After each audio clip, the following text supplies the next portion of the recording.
সম্মানিত দর্শক শ্রোতা, আসসালামু আলাইকুম। আজকের বিষয় হচ্ছে দ্বৈত নাগরিক, অর্থাৎ এই বাংলাদেশে অন্য রাষ্ট্রের নাগরিকরা বাংলাদেশের সর্ব সেক্টরে প্রধান হিসেবে থাকবে। প্রধানমন্ত্রী, রাষ্ট্রপতি, স্বরাষ্ট্রমন্ত্রী, স্পিকার এবং ডিসি, এসপি, তারা অন্য রাষ্ট্রের নাগরিকরা এই রাষ্ট্রের সকল প্রধান থাকবে। সে বিষয়ে সংক্ষেপে আপনাদের সাথে শেয়ার করছি। এখন বাংলাদেশে অন্তর্বর্তীকালীন সরকার, এই অন্তর্বর্তীকালীন সরকারের উদ্দেশ্য এবং পারপাস এবং তাদের কাজ কি? অন্তর্বর্তীকালীন সরকারের কাজ হচ্ছে এই দেশের সার্বিক পরিস্থিতি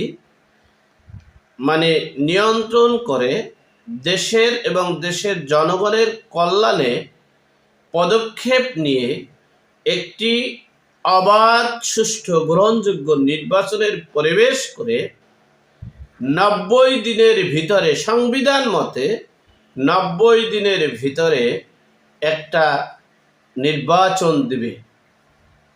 সেই নির্বাচনে উল্লেখ্য থাকে যে অন্তর্বর্তীকালীন সরকার সহ বাংলাদেশের সকল ডিপার্টমেন্টের বাংলাদেশের নাগরিক হতে হবে।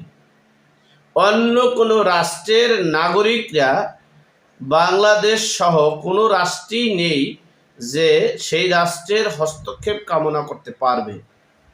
তাহলে এই অন্তর্বর্তীকালীন সরকারের কাজ হচ্ছে একটা অবাধ, সুষ্ঠু, গ্রহণযোগ্য এবং জনগণের প্রত্যক্ষ ভোটে জনগণের কাছে রেজাল্ট দিয়ে এরপরে সেই রেজাল্ট অনুযায়ী জনপ্রতিনিধিদের কাছে, নির্বাচিত জনপ্রতিনিধিদের কাছে ক্ষমতা হস্তান্তর করার কাজ হচ্ছে অন্তর্বর্তীকালীন সরকারের।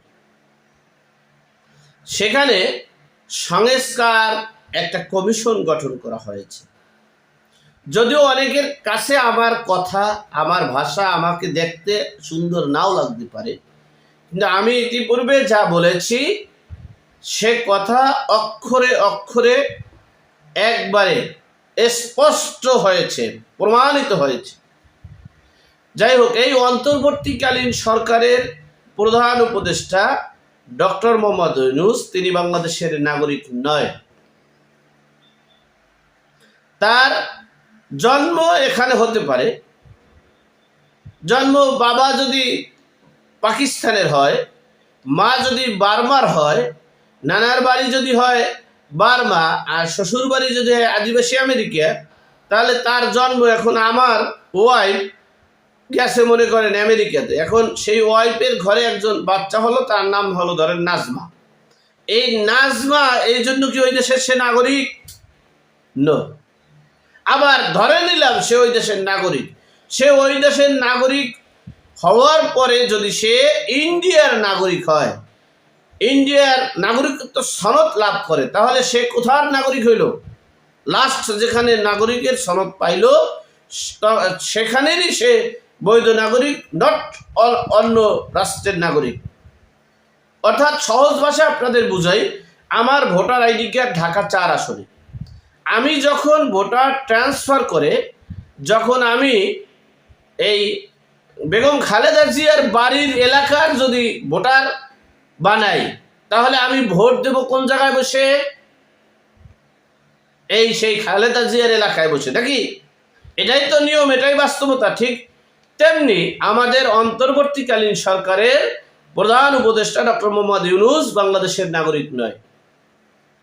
এরপরে দেখেন বাংলাদেশের সংবিধান, বাংলাদেশের আইন, বাংলাদেশের সবকিছু, গণতন্ত্রের মূল ভিত্তি সংবিধান।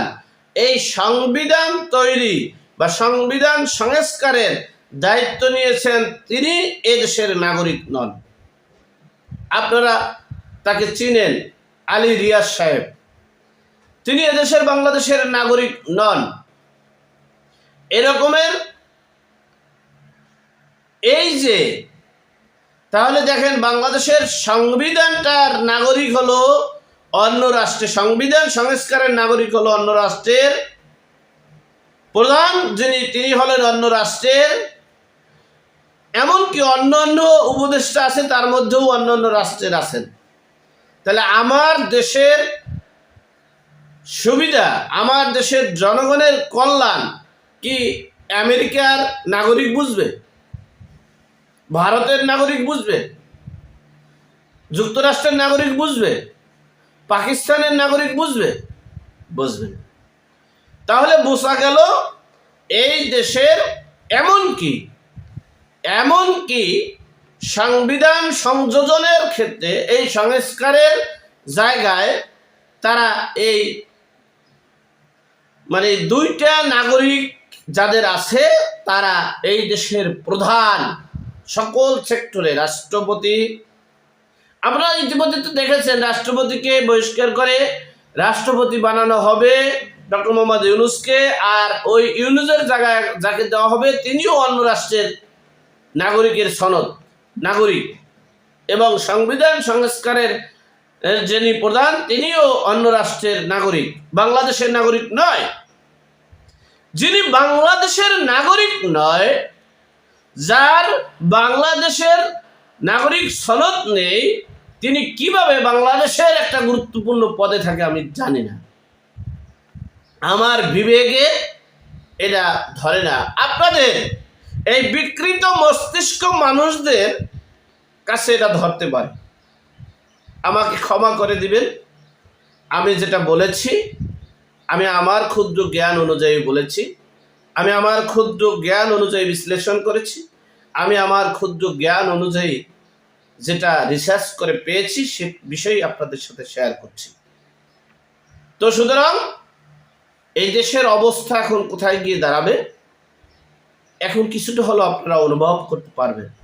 আল্লাহ আমাদের সকলের বিপদ আপদ বালা মুসিবত থেকে হেফাজত করুক, আমিন। আসসালামু আলাইকুম।